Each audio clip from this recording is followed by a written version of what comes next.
The Church at the Edge of Town. Written by Jackson Arthur. The church at the edge of town seemed empty, as it usually was, which was why she and I found ourselves in the back of the building, sitting at the top of its high concrete staircase. We needed to be alone as our lives fell apart. We needed to come apart away from everyone else. And as I sat there, 17 years old and full of heartache, it honestly felt like my entire world was crashing down around me. Even though we did our best to disappear into the early night hours, there was a bright light raining down on us from above the church's back door, like a spotlight on our pain. As we sat there, we did our best to ignore the exposure. "Did you really sleep with him?"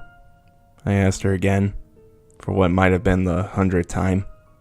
Waiting for her familiar answer, I continued to look out across the open field behind the church. The field was wide and long, much larger than a football field, perhaps even as large as a couple of them. It marked the outskirts of my little town, ending with a tree line in the distance. As I peered out over the empty field, it wasn't hard to imagine that she and I were the last two people remaining in the entire world. What a depressing idea. "Yes," she finally answered after several seconds of silence. Even though I already knew the answer, having heard it 100 times before, I still held out a sliver of empty hope that her response would suddenly change. All she had to do was tell me no. One simple no would erase 100 yeses. And sadly, I would happily believe her. I would erase those yeses from memory and never think of them again. Anything for us to go back to the way we were. Before her cousin had unexpectedly called my phone, before knowing about him. But the answer, along with reality, would not change. A real yes would never become a fake no. At least not for me. "What do we do now?" I asked, my eyes feeling the threatening burn of oncoming tears. I both heard and felt her puff out a breath of frustrated air. I wanted to look over and see her face, see her expressions, know that she was feeling the same type of way that I was. But at the same time, I couldn't bear it. So I continued to keep my sights on the dark field and the calm emptiness of it, which was the opposite of my full chaotic brain. Suddenly she sprung to her feet. Startled, I cringed away from her unexpected movements, as if jolted from sleep. I had to finally look at her slender body and beautiful face, her caramel-colored skin. My love, my loss. Deep inside, I ached for her, an ache that resonated from my core. I did my best to bury that ache as I watched her move to the back door of the church. Turning back to me, she replied, "Let's ask God." As she placed her hand on the door's knob, my eyes darted to the church's gravel lot. I knew the building was unoccupied, but for some reason I still had to visually make sure that there were no cars. I could only see the back half of the lot, but it was obviously empty, like I knew it would be, as it usually was. Compared to the other handful of churches that are found along that particular stretch of road, a road I often referred to as Saints Row. That church was an oddity. It was an oddity because, having lived in the same town my whole life, I have never personally known anyone who attended it. Yet I knew that there had to be at least a few people who went to this church, because occasionally I would notice a handful of cars parked in the gravel lot. But unlike those who went to the other churches, which normally met on Sunday mornings and sometimes Wednesday evenings, outside of their special functions, there didn't appear to be any rhyme or reason for when the people of that particular church, whoever they may be, came together to worship. "If the door is unlocked," she said, returning my attention to the cruel reality, "it means that God wants us to come inside." There was no way that door would be unlocked. No way. There were 2 tall windows, one on each side of the door, but they were stained glass, Strange, abstract, and obscure shapes in multiple vibrant colors, making it impossible for me to properly see through them. The only thing that I could make out through the colors of the stained glass was a subtle light coming from a dim source somewhere inside the building.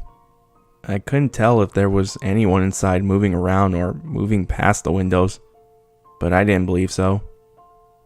From all appearances, it seemed like no one was home. That meant that the doors should be locked. I mean, there was no way that the priest or pastor or whoever would leave the building without locking up behind them. Not in a town like ours. Yet, as I was getting ready to tell her this fact, she turned the knob. It turned, without resistance or restraint. I tried to plead. I wanted to tell her to stop. No, don't go in there. Before I could say anything out loud, she had the door pushed open before disappearing inside.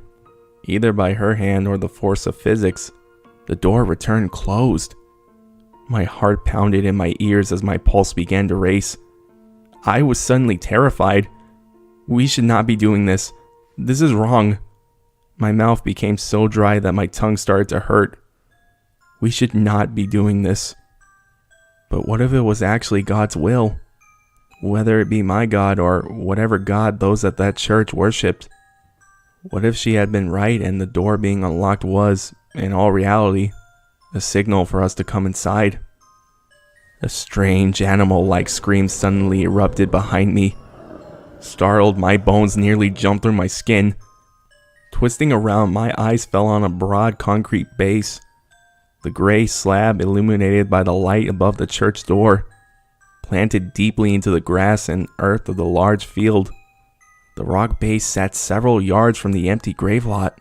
My eyes began on the base before swiftly running upward along the narrow stone pillar that the base held, tracking the source of the scream.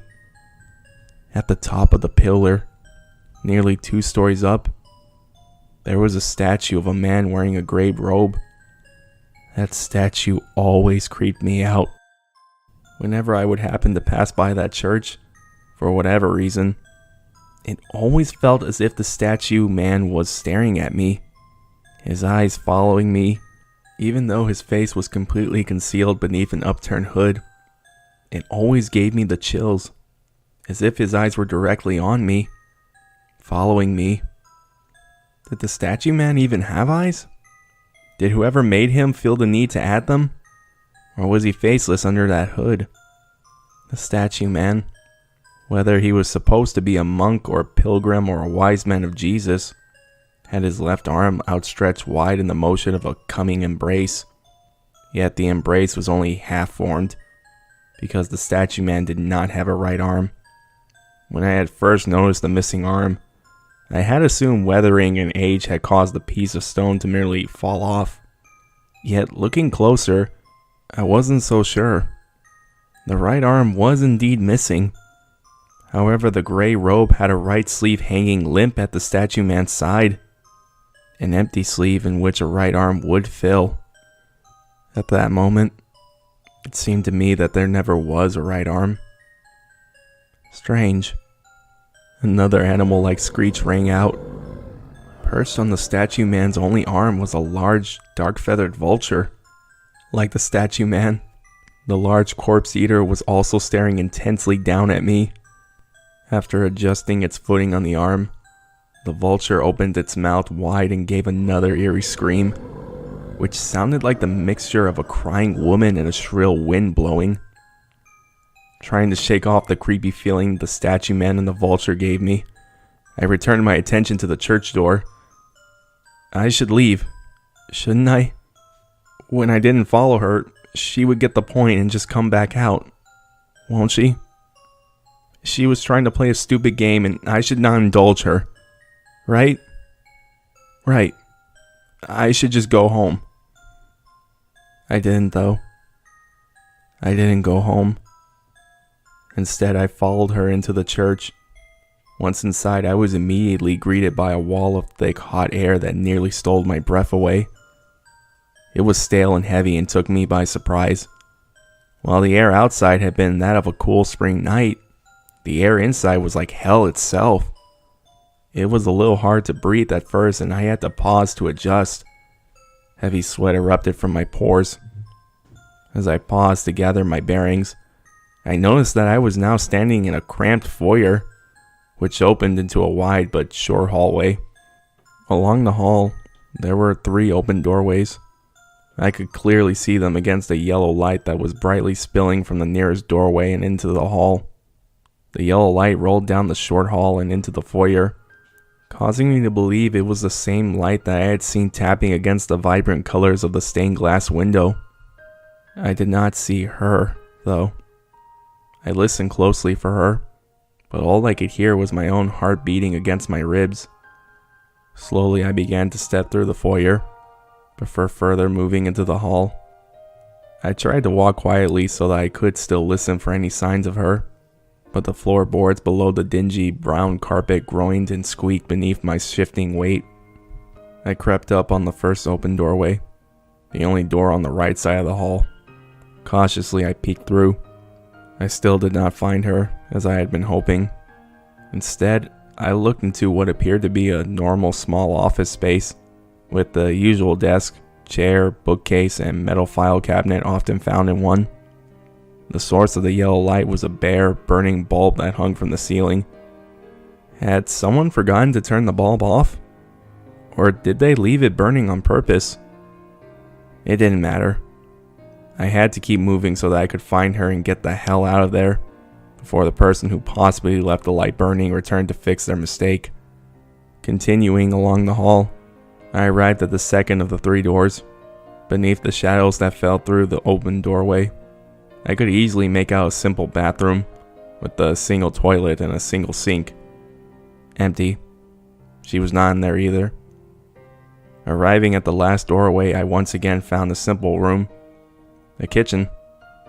Aside from its long stove and multiple fridges and freezers, it was also empty. She was not there either. Damn it. The game was getting annoying, and I was growing frustrated.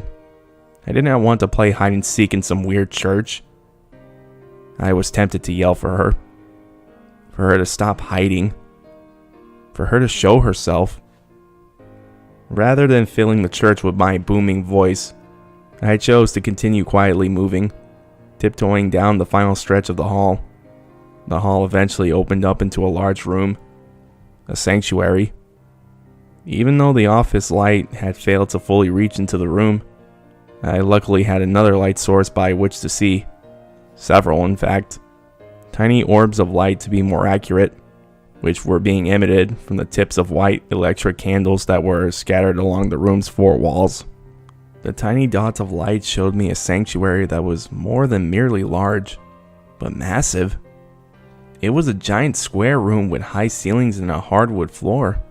The whole floor had been stained and varnished a glossy red, a contrast to the dingy brown carpet found back in the hall and other rooms.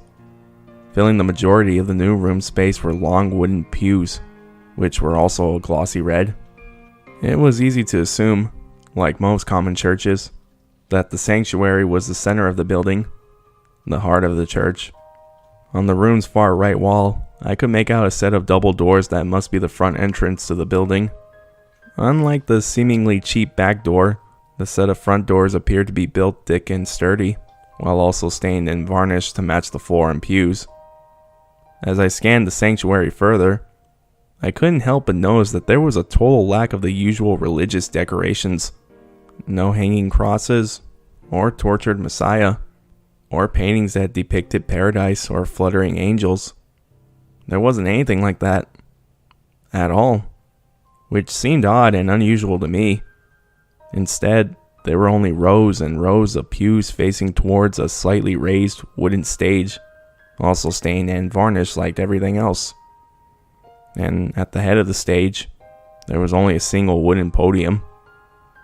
My eyes began to dart around the massive room until they eventually stopped on the 3rd row of pews. On her. She was sitting there motionless, her face pointing in the direction of the stage and podium. From my distance in the hallway entrance, I tried to see her mood, to read her expression, but the light of the candles threw shadows across her face. concealing any revelations I might find. Had she even noticed me? Why wasn't she looking my way? Why was she still playing games? After what she did to me, I should be the one playing games. Not her. Not her. Her head remained unturned as I walked over. There was just enough empty space between herself and the end of the pew for me to sit down at her side, as if she never doubted for any minute that I would chase her into an empty, shadowy church. She never doubted for a second, and she had been simply sitting there waiting for me to catch up. Several seconds of silence passed between us, both of our eyes drawn to the empty stage. Finally, she spoke. What do you think God is saying to us? Such a strange question. I don't hear him, I replied, then added, or her. Well, she continued before finally turning to look my way. I hate him. Why would he do this to us? God did this, I responded, my voice rising, filling with venom. I turned and found her gaze among the shadows. She didn't answer, but through the shadows I could vaguely make out some weird energy that was dancing behind her eyes. No, I continued. You did this. You are the one who slept with some guy that you just met. Some stranger at your cousin's apartment. You. Not God. You. And you alone. You are the one who tore my heart out and stomped on it. For what? I need to know. God doesn't need to talk to me, but you do. Why did you do it? Why? You tore my world apart. Why? I heard her stifle back what sounded like the beginnings of a sob or a burst of tears. Without saying another word, she raised and scrambled away, swiftly moving down the row of pews and out the other side. She ran in the opposite direction of the back hallway, while also moving away from the set of front doors. Where the hell was she going? I hadn't noticed the set of stairs until I realized that she was running directly for them. At once I leapt from my seat. Back on my feet, I dashed for her and those newly discovered steps, but I had no chance of getting to her before she reached them. Down she went, and out of sight. A basement? Perfect. The game continues. As I reached the top of the stairs, I paused to peer down into the dark abyss. None of the small orbs of lights behind me seemed strong enough to pierce the deep black of the basement. Suddenly remembering my cell phone, I pulled it from my pants pocket. After giving the screen several taps, I was able to turn on its flashlight. Using the newly emitted beam of light, I began to descend the stairs, their red-stained boards creaking and groaning. My throat tightened as I moved from one step to the next. It almost felt like plunging into a large body of dark open water, unsure of what dangers I might encounter once I broke through the surface. At the bottom of the steps, I discovered an area much smaller than I anticipated. The basement obviously did not run the full extent of the church. Instead, the area below wasn't even half the size of the area above. I threw the phone's beam of light against the nearest corner of the basement, before slowly following along the concrete walls and concrete floors, as I attempted to take in everything the light revealed. The area was sparsely furnished. There were 2 tables. The main table, which appeared to be constructed using several pale folding tables positioned end to end, sat at the center of the basement. It ran quite long and cut the room down the middle. Lining the main table were at least 30 plastic chairs. To the left of the main table were 3 other similar foldable tables, but much shorter, most likely to be used by children. Tucked into the side of the shorter tables were close to a dozen or so plastic chairs, also small in size. How many people went to this church? A couple of feet from there and facing towards the kids' tables, there was what I immediately observed to be a white, dry eraser board held by a black tripod, standing directly in front of the whiteboard, almost nose to nose with it. I found her. She was like a statue, standing still and intensely staring at the whiteboard. As my light fell over her, I nearly cried out at her sudden appearance from the dark. Hastily, I marched over. Like before in the sanctuary, she never turned to me or seemed to notice my arrival. It was like she was in a trance or something.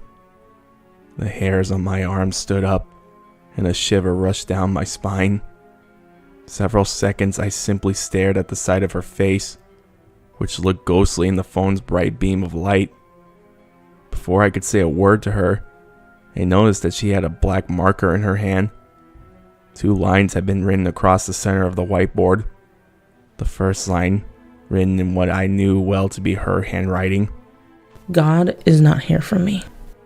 More games, I at once told myself. She was being a drama queen, and I had had just about enough of it. But then I saw the second line, also in black, but written in handwriting that I did not recognize. No, but we are. What the hell? Who else was down here?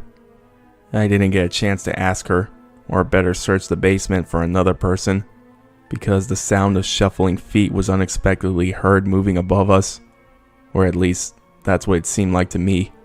It was faint, but I was almost sure I had heard it. At once I snuffed out the light. After throwing a blanket of darkness over the both of us, I returned the cell to my pocket. Unconsciously, I held my breath, and then I listened. More faint shuffling. Maybe someone walking? Pastor or priest? More than one person? I couldn't be sure. Void of light to guide my way, I somehow found her hand with mine. I squeezed it tight, forcing her to drop the black marker to the concrete floor. We needed to get out of here somehow. We should just make a run for it. Right? But I didn't move, and neither did she. For a minute? 10 minutes? I can't be sure how long we waited and listened for any more signs of movement coming from above us. All I know is that at some point, I concluded that the shuffling sound had either been in my imagination, or whoever had been moving around was gone. Either way, I began to slide towards the bottom of the steps, towards the only source of faint light pulling her along behind me like a zombie. I paused briefly, listening again. Nothing. After finally releasing my held breath, I began to ascend the stairs towards the room of worship. I tried to tread lightly, to keep the groaning of the wood to a minimum, but every step seemed like an axe splitting a log in two, fully announcing our presence. If one or more people were within earshot of the stairs, it was hard to believe that they would not be aware of us. Yet we still tiptoed the rest of the way to the top. I didn't want to turn my head until we were all the way at the top and exposed, because I wanted to prolong our fate for as long as I could. Thinking back, I should never have stopped to look. I should have shielded my eyes or closed them altogether. I should have immediately and blindly rushed at the front doors, the closest exit, her hand still gripped in mine. Would I have made it? I can't be sure, but that wouldn't have been the point, because I would make it either way. But if I would have rushed at the front door as soon as we got to the top of the stairs, I might not have lost her. I didn't though. I paused, and I looked. I took a stumble back, unbalanced by what I was looking at. The red-stained pews were no longer empty. They were nearly full, filled with the living and the dead, all of them motionless and staring forward. I looked upon the sides of their many faces, men and women. Some appeared young, others seemed older. Some were pink and healthy looking, while others were covered in rotting, peeling flesh. And then scattered among the healthy and rotting faces were the shadows. They were not tricks of the light casted by electric candles. They were something else. As odd as it might seem, somewhere in the back of my mind, I already knew what they were. They were the black remnants of people that were so long dead from the world that their physical vessels had become dust and dirt. The smell. Oh God, that smell. I vomited into my mouth when the stench of death struck me, like a thick cloud of sewage and despair. For whatever reason, I still did not run. Why hadn't I run then? Instead, I swallowed my puke and followed their gaze, the living and the dead, to the stage, to the podium. Standing at the podium, his single arm stretched out wide, was the statue from atop the pillar. Somehow he had gotten down. His robe was no longer made of concrete, no longer gray, but instead it was a brilliant crimson cloth, like the color of blood as it spouts from a fleshy open wound. I still didn't know if a face existed within the black of his upturned hood, but at that moment, there was no doubt that the statue man was looking directly at me, at us. That was when I finally ran. I dashed full speed along the end of the pews and towards the front set of doors. I made it over halfway to the exit before I lost her hand. 1 minute I was still squeezing it tight, and then the next minute there wasn't anything for me to grip. Skidding to an abrupt stop, I looked behind to where she had been a second before. She was gone. As if on instinct, I began to desperately scan the pews, running my eyes back and forth across the mass of bodies still sitting there. All of them had continued to face blankly ahead to the statue man. All of them except one. Her. She was sitting again in the pews, at the end of the same row as before, except instead of peering blankly forward to the crimson man, she was looking to me for help, pain and guilt in her eyes, calling to me without words. I want to say that I went for her, that I rescued her and we made it out safely, but that would be a lie. For the sake of honesty and truth, I ran away and left her there. I didn't even pause to glance back as I escaped the church. I couldn't take seeing her pleading face, her cheating face. Once I was clear of the church and at the side of Saints Row, I paused only for a second or two. From my position, I could see along the side of the building and across its gravel lots, where space had previously been empty, sat cars and other vehicles. Promptly looking away, I pointed myself down the road. I didn't want to see the full lot, or what was planted in the field beyond it. I turned my eyes before they could fall upon the tall stone pillar, and the emptiness I knew I would find at its peak.